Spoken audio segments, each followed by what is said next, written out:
welcome again to the channel of Captain of the Ring.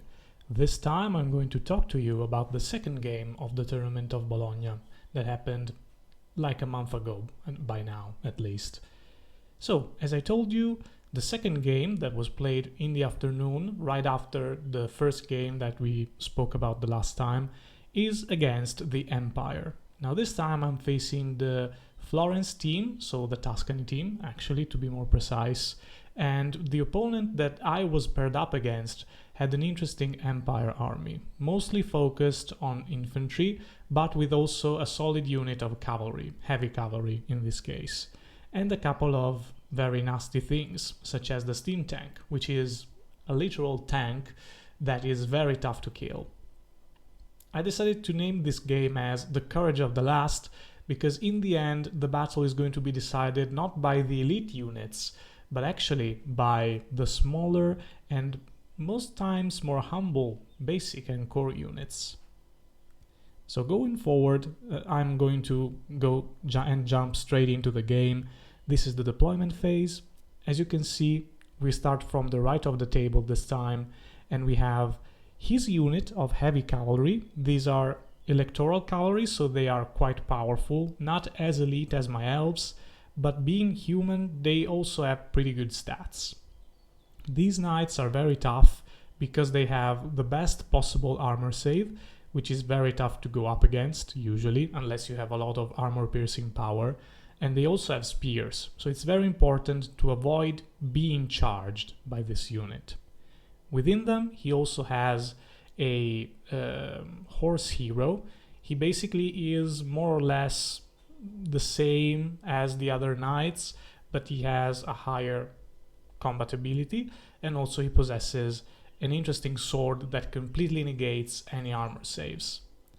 Instead, on my side of the field, I have a unit of hybrid cavalry, the acolytes, that thankfully possess very low armor saves, so I thought it was a good match. I also have a unit of light cavalry that is already in the vanguard position, and then I have my crossbowmen with the mage inside the forest. As you can see, there is the Eye of Sauron marker on the forest. That's because for the objective of this game, each player had to choose one element of terrain that they need to defend at the end of the game in order to win the objective. In my case, I chose the forest. Instead, my opponent chose a different object, which should be the hill. This is his center of the field. As you can see, there is the hill right at the bottom left of the picture.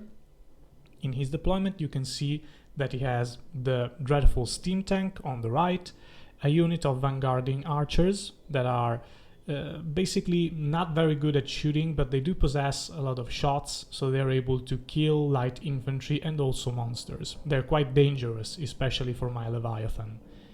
Behind them, he has a buff wagon.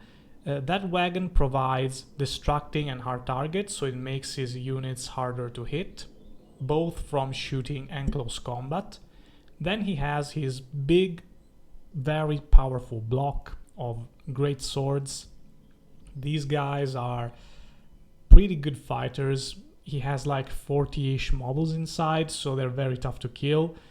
Actually, you need to destroy the whole unit because they also have bodyguards, so as long as there is one hero within the unit, they're going to be very hard to break, even though you win the combat by a lot. And still, they do have great swords, so they have a lot of killing power. Inside of them, you can see that he has a mage. It is the guy dressed in blue, the Gandalf-looking mage, and he is the general, I think. No, actually, no, he's not the general. The general is the prelate, that is the white guy right to the right of the mage.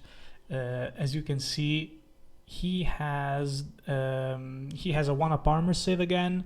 I think he also has a 5-up ward save, and he has an object that basically allows him to pick one enemy if he is in close combat and to swap the statistics. Being that humans most of the time are weaker than their opponents, this means that it is actually a boost for the hero, as he will swap statistics with someone that is stronger than him. He also has a battle standard bearer in the unit, so that is basically his safe let's consider. That's his iron safe in the game. So all the points are in that unit, and if you want to win big time, you need to be able to kill that unit completely, which is not an easy task. Behind them, he has a bunker of spears. He has another unit of scouting archers, another buff wagon that this time provides +1 to hit to his units, and finally he has a cannon behind them.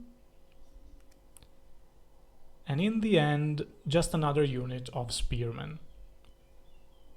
Instead, going back to my side of the field, right next to the crossbowman and the wizard, I have my spears with my battle standard bearer within. I decided to place the cauldron right in the center of the board, just to be able to have the bubble of fear and whatever, basically able to hit all the different targets that I have on my field. I have one of my harpoon chariots, then the Miss Leviathan, another unit of light cavalry in reserve, because I wasn't quite sure whether I should use them aggressively, because he has a lot of spearmen and they are not that good against spearmen, and I also plan to use them to block his big unit of great swords. Then I have my tower guards with the halberds. They are guarding the wall right now, so they are protected from shooting, at least for a while. I'm not quite sure what to do with them, because I need to get a decent charge. I don't want to fight his great swords head on, and maybe I plan to use them to kill his spearmen most of the time, because they are a much softer target and I know I can shred them with ease. Then I have my second harpoon chariot, and finally, to the left of my field, I have my general with the unit of heavy knights. So going forward, my opponent here already moved his heavy cavalry. He plans to just win with that unit and a steam tank on this side of the field. As I told you before, it's very important for me to avoid being charged by this unit of knights, because if I want to win, I need to get my spearmen, hopefully. If he charges my spearmen, I think I have a chance, because at the end of the day, my spears should be able to kill them, or kill enough of them so that they eventually break. But also, I kind of want my mixed cavalry, my acolytes, to help, because I'm not sure if my spearmen are quite able to take them on their own. So this is why I also moved my light cavalry right up front. He took the first turn, but he wasn't able to charge my light cavalry right away, also because of the ruins that would force him to take dangerous terrains, which is not good for his knights, because he would have no save against those. He shuffles a little bit to the center, so basically he moves a little bit forward, because he knows that he has to protect the hill in order to win the secondary objective. The cannon is already in range, so he doesn't need to move it. He shuffles a little bit forward the archers, just to be in range, and he moves his mage into one of the bunkers of archers, just so that he's able to get within range of my tower guards to shoot them with magic, because that wizard has cosmology, and he definitely picked both the 1 hit strength 3 for every model in the unit, and also the ice and fire. So he plans to weaken my troops with this range damage. He shoots his cannon at one of my chariots, and he hits, wounds, and does max wounds, and one-shots my chariot before he can even do anything. This is a pattern that you will see a lot in these games. Freaking cannons, I hate those things. I also managed to get Truth of Time here. I think... No, actually my opponent puts it on me to lower my movement stat, I think. Then we move on to my turn. So basically, I decide to spring a trap. I want to get my spears and my mixed cavalry, as I told you before, to pair up against those knights. So I need to slow them down, and I use my light cavalry just to block them for a turn. In order to move my spears more easily, I also had to move forward my crossbows, because I also wanted to kill that unit of archers that you can see in the right left of the picture. So by now my mage is in range, my crossbows are in range. Hopefully with both of them I am going to be able to shred them completely to pieces and get rid of one unit of archers. To the bottom I put my knights, my mixed cavalry, in an average distance for a good charge, and also my spears just to be able to reach and help in the fight. In the center, I decide to push. Since the hill is infinitely high, I'm able to put my Leviathan right behind the hill, so he's not able to see it with the cannon. I start moving across the flank with my heavy cavalry and my general, because I'm not afraid of the water. And also, I start to move my light cavalry in the center and my halberds just over the stone wall, just because I have my movement lowered and I'm not able to actually march because I'm still afraid of his great weapons. I also move my last harpoon chariot in range of his archers. Magic and shooting happens, and as you can see, the unit of archers is no more, so they are dead. This already has a steam tank that has moved much closer to my crossbows.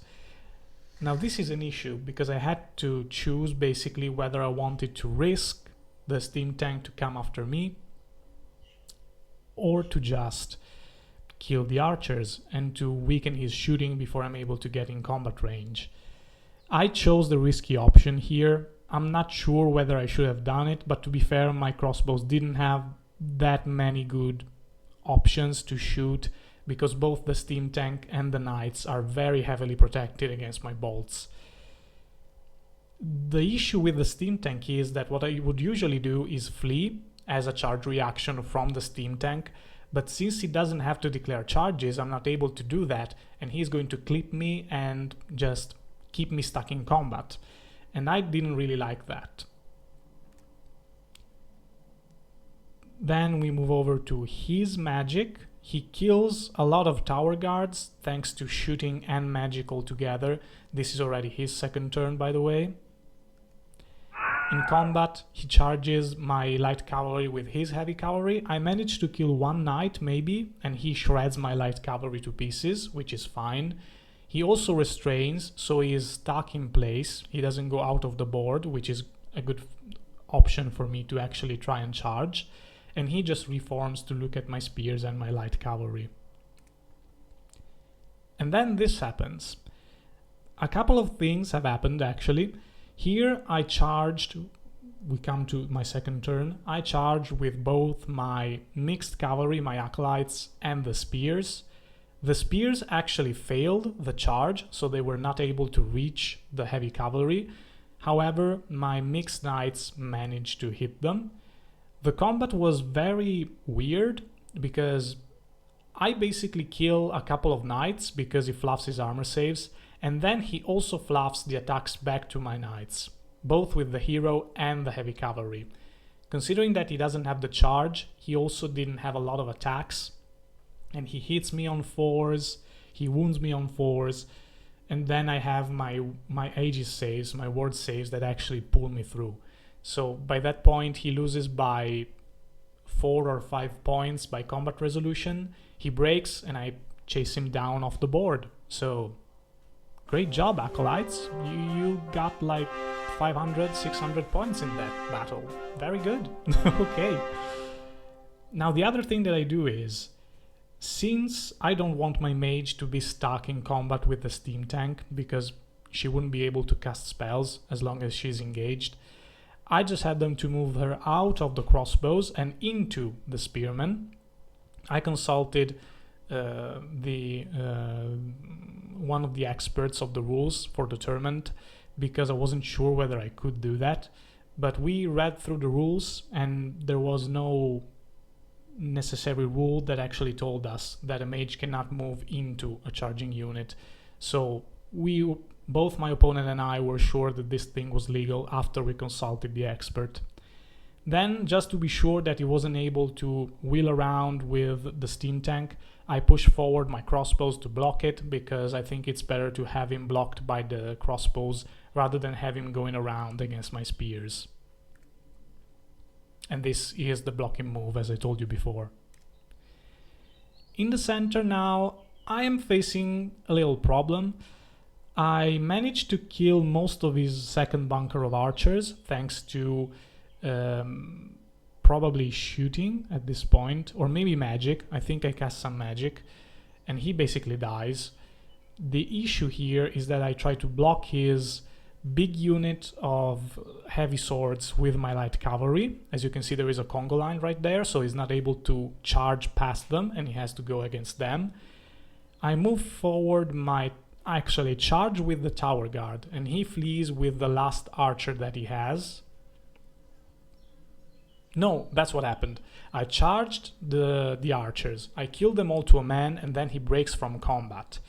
Now, as you can see, there is one knight missing from my unit. That probably happened due to a cannon shot, because he killed one of my guys. This is actually my third turn. As you can see, he had to charge into my crossbows with the steam tank, which is fine. And then I also have my acolytes come back from the side of the field. I want to show you one thing though.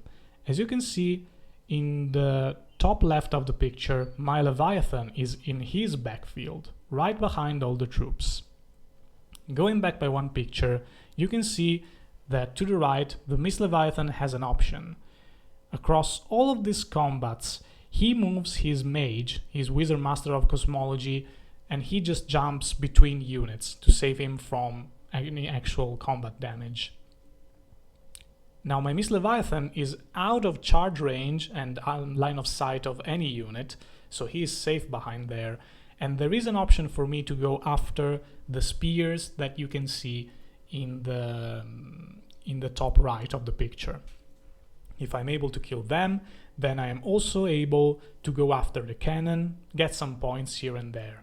My plan here is to basically encircle him, use my heavy knights that you can see in the water feature to kill the left unit of spears that he has, use my tower guard as a menace to kind of prevent him from turning around with the great swords, because at this point I know I don't have the killing power to deal with them, and also use my Leviathan with a charge to kill the right unit of spears. So at this point I'm trying to clean his backfield, basically. So moving forward, I got the charge, but not only that. Right before I charge with the Miss Leviathan, my opponent made a mistake, at least in my opinion, because he moved his Wizard Master into the backfield unit of spears. This means that now my Miss Leviathan is in combat with his wizard. And as you can see, here is the combat. I managed to get the charge with all the units that I wanted, more or less. I'm also able to rally my unit of light cavalry that fled from his great swords before, and they are again out of charge range of anything, so they are in a safe space. However, there have been some losses on my side too. His freaking cannon is killing one unit each turn. Because of this, he managed to kill the chariot the first turn, as we saw before. He killed one of my knights with one shot, and since now there is only 4 models and my general, he's able to target my general with a cannon. He hits again, he wounds again. I have no save because a cannon completely negates armor, and he does max wounds again, killing my general before he can get into combat. So by now I only have 3 cold ones, 3 heavy knights against these spears. Hopefully I win the combat there, but you will see. And finally, my Miss Leviathan is in combat with his spears, charging in the flank, with his wizard that is touching my Miss Leviathan, which is great for me. At this point, I don't want to risk my tower guards, so they're going to stay close to the hill just to contest it, because as long as I am able to keep my forest and contest the hill, I'm going to win the secondary objective, and that is my plan. However, things go south real fast. His freaking spears. I kill like 4 or 5 of them with my knights. I don't fluff terribly, I do fine because I have like 6 attacks with my knights, so it's fine. But he rolls very well, and I fail all my armor saves. And so basically, in my turn, he's able to turn his spears around because he has no opponents left. And in his turn, he charges me. My Miss Leviathan attacked the wizard with every attack possible, basically. I won combat, he managed to reform, and his wizard has 1 wound remaining maybe. So his wizard is going to die eventually, but now my Miss Leviathan is stuck in a very dangerous position. And finally, the last archer that he has from the scouting unit keeps fleeing because he has half leadership, because his unit is basically dead. His steam tank kills all of my crossbows. At this point I have no other option. I just go in for the kill, I charge with my spears. I have Curse of the Phantom Queen off and also Unity in Divergence to get a nice 5-up ward save. I hope that the armor piercing from the spears can do some damage. He only took 1 wound, so he still has 5 or 6 wounds. So it's not going to be likely, but as long as I keep him there, he's not doing anything more serious. And he cannot target my characters directly, so I should be safe. It's not the best option, but it's a decent option. And then terrible things happen in the center. In my turn, actually in his turn, he is able to kill the Miss Leviathan due to combat resolution, so my Miss Leviathan flees from the battle. His spears then pursue him and catch him, and he also goes into my light cavalry, killing it. Thankfully, my Miss Leviathan was able to kill the Wizard Master before it actually got run down, so at least I got some points there. But again, this is an issue because now he has 2 scoring units that are basically free to go down the field and contest my forest. He also moves up the Great Swords because at this point he just wants to get the heal and contest the objective in the same way that I do. The combat against the steam tank continues. Basically, I'm not able to do enough wounds. He's never going to break, so that's a stale combat. We're going to stay there right to the end of the game. I keep casting my spells to buff myself up, but I'm just not able to go through his armor save. He's just too tough for my spears. And as you can see, one of his units of spears is able to kill my light cavalry and march straight to the objective to contest it. Right in the center, my acolytes come. I was debating whether I should go for one of the chariots or the cannon. In the end, I didn't feel sure about doing anything because I think they cost 340 points, so I didn't really want to risk them. So I basically kept them in the backfield to save the points. And this is the last picture of the game. Basically here, he says, "Come at me, bro, if you want to try, come at me." I don't want to risk the points of the tower guard, to be honest. And at this point, if I want to contest the objective, he still has 1 turn. So if I move onto the hill, he's going to charge me and kill me. So I'm not going to risk that. And basically I stay out of charge range right to the end of the game. So in the end results. It ends up being a 12-8 victory to the Empire because of points. So both killed many of the enemy's stuff. I lost my general, my knights, my monster, my light cavalry. He lost his heavy cavalry and his archers. So more or less he wins, but not by a lot. Also he lost his mage, so that's why the points are very close. In the end, he ends up winning because of the objective, because he's able to maintain the hill and also to capture my forest, because my spears are locked in combat with the tank and he moves his spears to get into my forest. On my side, I think the MVP were definitely the acolytes. I was lucky in that combat, I admit it. To be fair, we were both debating this, my opponent and I, and he told me, "You rolled very well in that cavalry combat, but I rolled very well with my cannons." So I guess luck-wise, we both had some lucky shots here and there. His cannons truly were my bane, because each turn his cannon kills something and doing max wounds. That is the thing. So I was not able to use my general in combat. I lost 1 of my shooting chariots right from the beginning, which hurt a lot. Cannons are scary. Cannons are very scary. And finally, the tank. The tank is a very important piece. I think it did what it was supposed to do. Keep his points, keep my spears occupied. he killed my crossbows, so he got more or less his points back. I think it did a great job for him. Of course, I chose the picture of knights being annihilated by spears because it reminds me of my knights being annihilated by his spears. So, the third fight of the tournament is going to be yet again against another Empire player, but this time he takes a very different approach compared to this one, because he has 2 giants in his list that he acquired thanks to the giant supplement of the rules, and the Empire giants are quite the awesome unit. Being an elf, I saw their rules and I thought for myself, how am I going to deal with those? And no one else in my team wanted to deal with them, so basically I said, you know what guys, if you don't know who to throw against this guy, let me do it. I'll try to do my best. So I'm going to leave you for now with this picture. Hopefully I'll see you soon. I'm trying to keep a 1 week schedule of uploads, but just in case, you will see the next battle report very soon. Have a good one, and remember, bring out the general within yourselves. Bye!